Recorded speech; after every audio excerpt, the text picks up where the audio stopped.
E aí pessoal, tudo bem com vocês? Estamos aqui mais uma vez para darmos continuidade ao nosso percurso por Entre as Pedras da Teologia. E hoje nós iremos dar uma pequena pausa na nossa reflexão sobre a introdução ao Novo Testamento para trabalhar sobre uma expressão muito conhecida do nosso meio, no nosso querido meio evangélico brasileiro, que é a expressão "não toques no ungido do Senhor". O que essa expressão significava nos tempos do Antigo Testamento? Como essa expressão chegou às páginas do Novo Testamento? E qual seria a postura da igreja em relação a essa expressão nos dias atuais? Então é sobre isso que nós iremos refletir no vídeo de hoje. Então, sem demoras, solta a vinheta e vamos iniciar essa reflexão.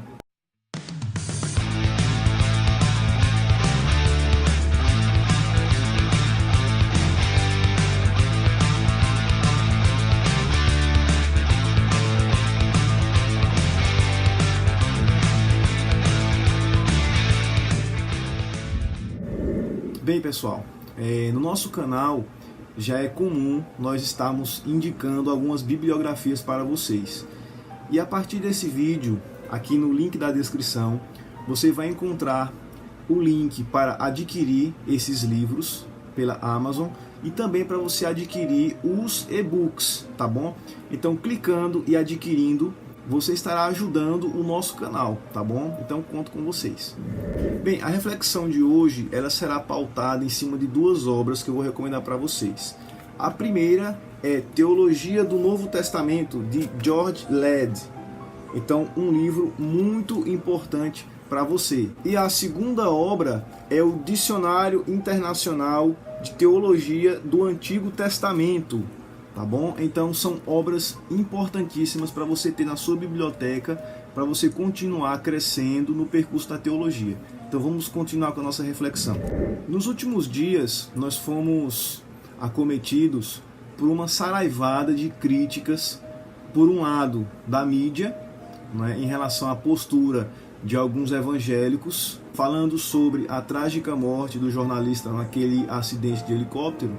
E por outro lado, nós temos encontrado em alguns locais evangélicos pessoas que realmente comemoraram ou, de algum modo, expressaram seu sentimento de vingança, como se Deus estivesse punindo essa pessoa por ela ter simplesmente tocado no ungido do Senhor, dela ter se levantado contra o ungido do Senhor.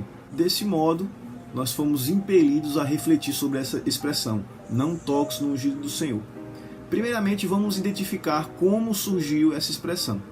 O famoso caso de impasse entre o rei Davi e o rei Saul, ele é muito famoso no meio evangélico. Então, lá em 1 Samuel, capítulo 24, versículo 6, você vai identificar isso, né? Davi, ele evitando matar a Saul, o rei de Israel. Já em 2 Samuel, capítulo 1, no versículo 10 em diante, nós vamos ver o caso daquele homem que conta uma mentira para Davi, falando sobre a morte de Saul. E Davi ficou irado por aquele homem ter se atrevido a levantar-se contra o rei Saul, o ungido de Deus. Então aqui inicia-se esse nosso percurso, né? Nós percebemos que o rei de Israel, ele era considerado o ungido, ou seja, a palavra que nós temos aqui é o verbo machar, do hebraico.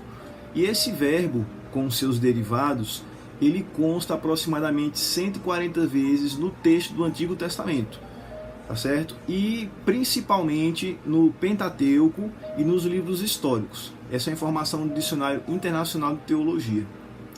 Bem, e nós temos também o derivado do verbo machar, que é o substantivo machia. Machia, ele poderia ser utilizado de várias formas. A primeira forma que machia era utilizada é sobre o uso comum desse termo, que diz respeito a passar óleo no corpo, a lubrificar uma ferramenta, lubrificar uma arma de guerra, pintar uma casa. Então a palavra machia tem esse significado e o verbo machar também, tá bom? No seu uso comum. Já no seu uso restrito, no seu uso de culto, a palavra ungido, ela representava a separação de certos objetos para o culto divino. Então você perceba que lá no texto de Êxodo 40, do verso 9 em diante, a separação dos objetos de culto do templo de Israel mediante a unção. Isso significa que esses objetos eles estavam ungidos, eles estavam santificados, separados para o uso devido do culto. O terceiro uso, como nós já citamos no início, é o uso para pessoas. 3 classes de pessoas, elas eram ungidas no Antigo Testamento. A primeira classe de pessoas eram os reis. A segunda classe eram os sacerdotes e sumos sacerdotes. E a terceira classe eram os profetas. Então perceba que aqui nós temos toda a estrutura da religião judaica do Antigo Testamento. Então você, com a palavra ungido, o Machia, você tem 3 pilares. Você tem a monarquia, você tem o culto e você tem o profetismo. Perceba que ungido no Antigo Testamento, ele pelo menos tem 4 significados. Ele significa separar alguém para um serviço, no caso do culto. Segundo significado, uma pessoa que era escolhida para realizar uma certa tarefa por Deus, no caso de Ciro, Isaías 45, verso 1, onde Deus chama o rei Ciro, um rei pagão, de o meu ungido, o meu servo. Também, no Antigo Testamento, só as pessoas ungidas, elas recebiam o Espírito Santo. Então a unção ela tem a ver com o recebimento também do Espírito Santo. E por último, nós temos o ungido com a letra maiúscula. Então aquele que deveria vir da linhagem de Davi. E essa ideia ela é transmitida em Daniel capítulo 9, versículo 24. O texto aponta para um rei escatológico, o Messias, o ungido, que deveria vir para governar Israel dentre todas as nações, trazendo paz e trazendo governo divino. Então perceba que a palavra ungido, ela passa por um processo de desenvolvimento. Então do início, ela vai desde o uso com objetos, passando pelo seu uso nas instituições principais de Israel, até culminar na ideia do Messias prometido no Novo Testamento. Bem, vamos ver agora a questão do ungido no Novo Testamento. No livro de Teologia do Novo Testamento, de George Led, ele vai desenvolver a ideia do Messias, tá bom? E o que isso significa? O Messias no Novo Testamento, ele significa aquele rei escatológico prometido lá em Daniel.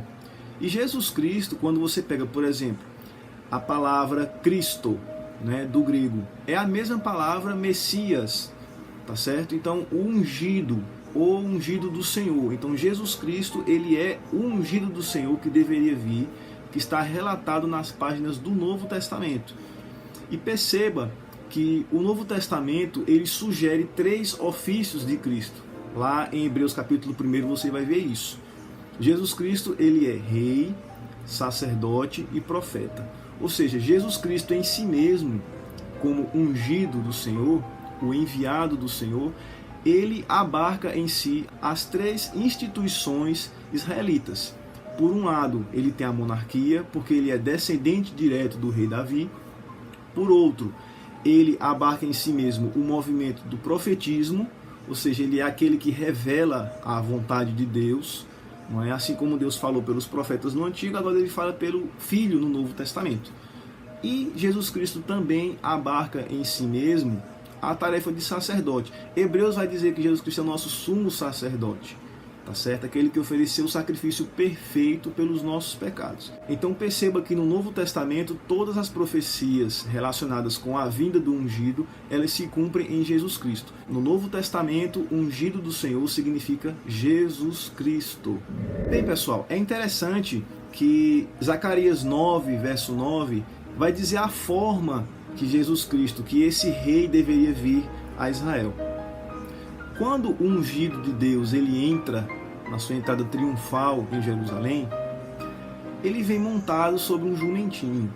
E em certo momento, Jesus Cristo também falou que ele não veio para ser servido, mas para servir.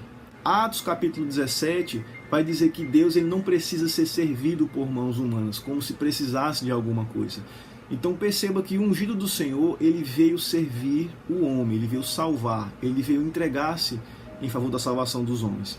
E nos nossos dias está acontecendo uma confusão dos diabos. Por quê? Porque algumas pessoas de boa fé ou não, elas estão reivindicando para seus líderes, para si mesmas, a postura de ungido do Senhor. E nós vamos ver, por exemplo, lá em 1 Pedro, capítulo 2, verso 9, que todos os crentes, eles fazem parte do sacerdócio real. E essa ideia, ela já é transmitida no Antigo Testamento. No Salmo 105, verso 15, Deus pede para não tocar nos seus ungidos. E quando você percebe o contexto, você percebe que Deus está se referindo ao povo de Israel. Então, o povo de Israel é constituído de profetas de Deus, ungidos de Deus, para ser luz às nações. Contudo, Israel fracassou de algum modo nessa missão. E na igreja, o Israel espiritual, Pedro vai dizer claramente que esses ungidos, eles são um sacerdócio, eles constituem um grupo de pessoas ungidas para proclamar as boas novas do reino a todos. Então perceba que no Novo Testamento não são mais pessoas específicas que recebem o Espírito Santo que são ungidas, mas todos os crentes, eles são ungidos do Senhor. Isso cumpriria de algum modo aquele princípio da Reforma Protestante que fala do sacerdócio universal, individual dos crentes. Mas não paramos por aqui. 1 aos Coríntios capítulo 12, verso 13, Paulo vai afirmar que todos os que cremos fomos batizados em um só Espírito. Ou seja, todos nós fomos ungidos com o Espírito. Diante dessas informações, nós percebemos que o líder, ele foi chamado por Deus para cumprir esse ministério plenamente, mas observando o exemplo de Cristo. Cristo ensinou que aquele que quer ser o maior, seja o menor, e que deve servir a todos. Então, aqueles que estão reivindicando para si o título de ungidos do Senhor, eles precisam entender que eles precisam servir mais do que todos os outros. Então, todos os crentes, eles são ungidos de Deus para proclamar o amor dele mesmo a todos os homens. Então, não recai sobre nós nenhum tipo de julgamento, porque todo julgamento pertence a Cristo, que Deus mesmo confiou a ele esse serviço. Bem, pessoal, espero que vocês tenham gostado dessa reflexão. Então, na próxima semana nós estaremos retornando com as nossas aulas de introdução ao Novo Testamento. Se você gostou, deixa o seu joinha, compartilha, se inscreve. E outra informação, se você já é inscrito no nosso canal, marca o sininho para que você possa receber a notificação, tá bom? Então até a próxima semana, até lá!